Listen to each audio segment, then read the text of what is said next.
Close Hurricane Maria survivor Norma Navarro Ortiz seeks temporary refuge with her 2 grandchildren with family in Hackensack. Ortiz is sending supplies to family in Puerto Rico and plans to return later this month. Amy Newman NorthJersey.com Octavio Mato Sr. spent 10 days without taking his daily insulin after Hurricane Maria slammed into Puerto Rico. Patricia Rodriguez had moved to the northern coast of Puerto Rico just months ago, looking for work. Odalis Cordero and her 10-year-old brother, Alexander Day, fled the island after the storm, realizing it was no longer safe to stay.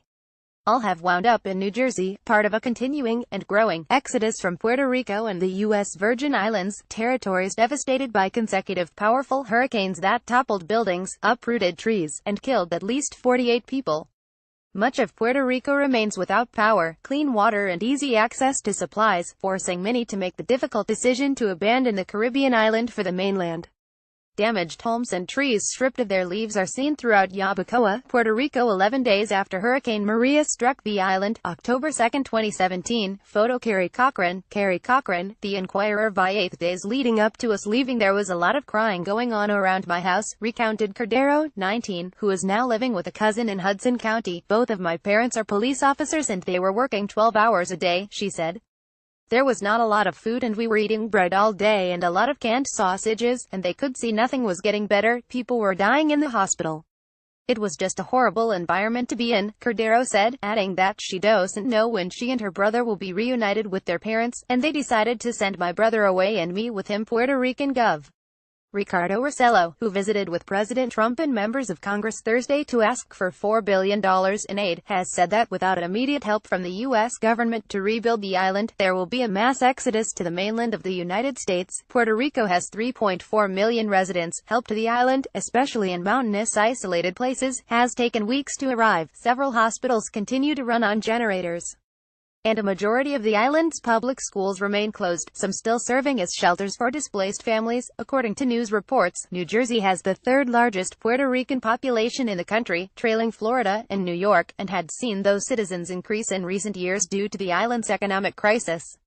Before the storms, less than 1 million citizens had jobs on the island, the pension system was collapsing, and debts in the billions are owed to both public and private concerns. Heading to NJ. North Jerseyans trying to bring relatives from Puerto Rico. Helping out contractors hope to bring aid to Puerto Rico and fix roofs. Puerto Rico relief doctors fly to island with medical supplies on humanitarian mission. Lauren Thomas, the chair of the history department at Rutgers University Camden, said the number of Puerto Ricans who will move to the Garden State due to the storm will likely spike once people determine they can't stay on the island longer if power, access to running water, food and medicine doesn't improve. No one wants to leave their home, said Thomas, author of Puerto Rican Citizen History and Political Identity in 20th Century New York City. The Puerto Ricans who are coming here now are living in tremendous distress, both financial pressure that existed before the hurricane, and also now, the crisis of survival. New Jersey seen as a refuge. Those who have left the island and arrived to New Jersey are staying with relatives or friends. The Garden State is home to about 470,000 residents of Puerto Rican heritage, according to the 2015 U.S. Census estimates. Some of the recently arrived said they plan to relocate to New Jersey permanently, while others said they will be here temporarily. These people have their lives there, they don't want to come live here, said Arianette Fuentes, of Hackensack, who welcomed her sister, Norma Navarro, and her sister's 2 grandchildren to her home earlier this month and who she said planned to leave before the end of the month. They have their own houses. The decision to leave is difficult. But still, many continue to book flights and make arrangements to bring elderly parents, sick relatives, and young children to New Jersey. Furniture ruined by floodwaters from Hurricane Maria outside the home of Pablo and Eugenia Casiano's home in Juana Diaz, Puerto Rico. Photo courtesy of Casiano family. Jeffrey Casiano, of Passaic, vowed to bring his parents as soon as he could. This week he boarded a JetBlue flight to the island, and on November 1 he will return with his 77-year-old father, who has different health issues. His 80-year-old mother, though, doesn't want to come to New Jersey, despite his pleas. She's holding to hope, with FEMA and some type of assistance, he said of his mother. She's also afraid that if she leaves that they'll get robbed. NJ schools told to immediately enroll students displaced by Hurricane Isandro. Amy 4 and his cousin Sebastian Rivera 6 of Salinas, Puerto Rico play with their cousins, Adrian Hidalgo 4, and Gabriela Hidalgo 6 of Hackensack. Norma Navarro Ortiz of Salinas, Puerto Rico brought her grandchildren, Rivera and Amy, to stay with her sister, Arianette Fuentes, in Hackensack Pastorance Maria. Ortiz has been gathering and sending supplies, generators, bug spray, ensure, batteries, solar lamps and other necessities still unavailable on the island. The group returns to Puerto Rico on October 28, 2017. Photo NorthJersey.com. Some young children who arrived to New Jersey in recent weeks have already started classes in North Bergen, Patterson, and Passaic City according to district officials there.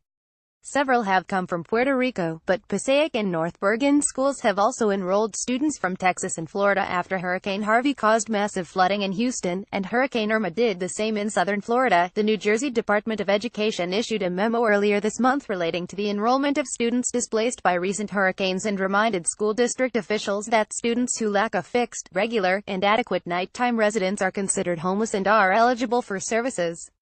The memo stated that school districts must enroll students immediately even if they do not have school records. While the lack of documentation may make the transfer process difficult, the district must make every effort to obtain necessary information from the parent, guardian, and student when developing a class schedule. The memo states, Adamaris Galvin, principal of the Robert Fulton Annex School in North Bergen, said her district enrolled about a dozen students since September in the bilingual ESL program from Puerto Rico, Texas, and Florida. She said several of the children that came from Puerto Rico live with aunts or other family members, while parents stayed on the island. On Friday, New Jersey City University and Jersey City announced that they would offer free tuition this semester to students displaced by the hurricanes from Puerto Rico and the U.S. Virgin Islands. Norma Navarro Ortiz of Salinas, Puerto Rico, second from left, brought her grandchildren Sebastian Rivera 6, and Andrew Amy 4, to stay with her sister, Arianet Fuentes, far right, in Hackensack Pastorance Maria. Ortiz has been gathering and sending supplies, generators, bug spray, ensure, batteries, solar lamps and other necessities still unavailable on the island. Photo NorthJersey.com. Navarro, who is living with her sister in Hackensack, arrived on October 5 with 10 children in tow, including her 2 grandsons, Sebastian Rivera, 6, and Andrew Amy, 4. The others were children of friends and neighbors who asked that she bring them to New Jersey for a few weeks until things improved, Fuentes said.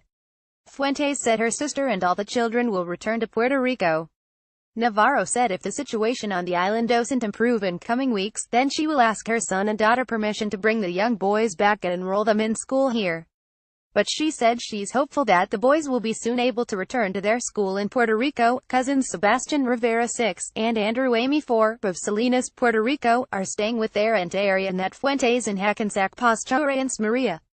The boys are playing with their cousins and able to act like children, unlike in the weeks in Puerto Rico after the storm. Photo NorthJersey.com. Meanwhile, since her arrival, Navarro and Fuentes have been buying and shipping to Puerto Rico batteries, lanterns, extension cords, battery-operated fans, and packs of the nutrition drink, Ensure, as well as other supplies that they can't easily get on the island.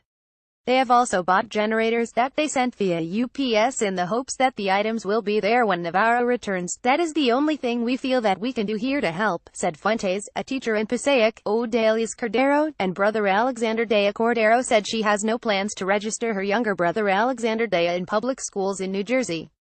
She said her parents would reassess the situation later in the month, and said if they remain after November 1, they might go to Maryland and live with relatives there. We don't know when things are going to get better, and when our parents are going to say it's okay to go back. We have no idea when we are going to finally get to go home, she said. Cordero said that scores of trees fell in Guayama, where she lives, and she is not sure when her brother will be able to resume classes. I think the classrooms were flooded, and it was a mess, she said. Cordero said she has also been unable to reach her professors at the Instituto Tecnológico de Puerto Rico, where she is a first-year student studying business administration. I don't know when classes are going to start up again, she said. She said her parents keep her updated on progress in Guayama, but she said she's disappointed with the information she has received. They say everything is exactly as we left it. People from the community were cleaning up the streets, and they said no one has come and picked up what was cleared, she said. I know my parents have no power, and they are barely even eating. They are having bread, and I don't know when they actually had meat for dinner. Cordero said she's hopeful that she will be able to return to the island in mid-November, but she knows much more needs to be done. Things are bad, and people are dying, so things are really bad, and it's been weeks, she said. It's still really bad, and we need all the help that we can get. Patricia Rodriguez, who recently moved back to New Jersey from Puerto Rico after Hurricane Maria, is now looking for a job in the Garden State where she plans to stay. Photo courtesy of Patricia Rodriguez. Rodriguez graduated from Rutgers University in May.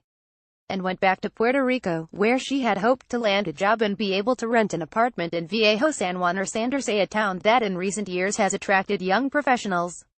But she said after Hurricane Maria swept through her neighborhood, she immediately noticed the massive destruction it had left behind. For days, she said, she and her family collected rainwater to wash dishes and clothes, and water from roof gutters to flush the toilet.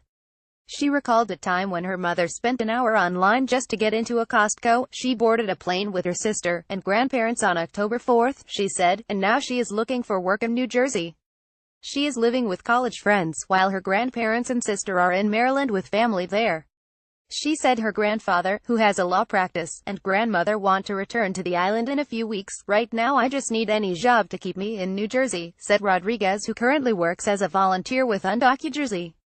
I really want a position at a university, Octavio Matos Sr. Matos, a 71-year-old grandfather who is living with his daughter Anna Matos in Wallington, said that he never expected that the hurricane would leave him without his medications. Matos had gone to Puerto Rico weeks before and rented a studio apartment with plans to possibly relocate there after living in New Jersey for decades. The island is where his 94-year-old mother and younger brother live. Close. Octavio Matos, a Puerto Rican man, talks about returning to Wallington after Hurricane Maria. Vural Floresca NorthJersey.com. But the hurricane left him without electricity, and that led him to run out of insulin after several doses went bad in the heat. His son and daughters who live in the United States couldn't reach him for days and worried about his safety, so his son, Octavio Pito Matos of Norwood, booked a flight and went to get him. I couldn't stay anymore. I wasn't running out of Puerto Rico. I love Puerto Rico, but I had to think of my health, said Matos, who has a pacemaker and takes medicine for high blood pressure also. They say Puerto Ricans are running out, he said. It's just they don't have food, they don't have water, they don't have nothing in there. It's hard for them to find food. There is no money. That's the way we are living, but we are going back. I'm sure of that. Matos though said he will go back to visit, but will continue to live in the States. I changed my mind, he said. Read or share this story https://njersey.co2 Ickford.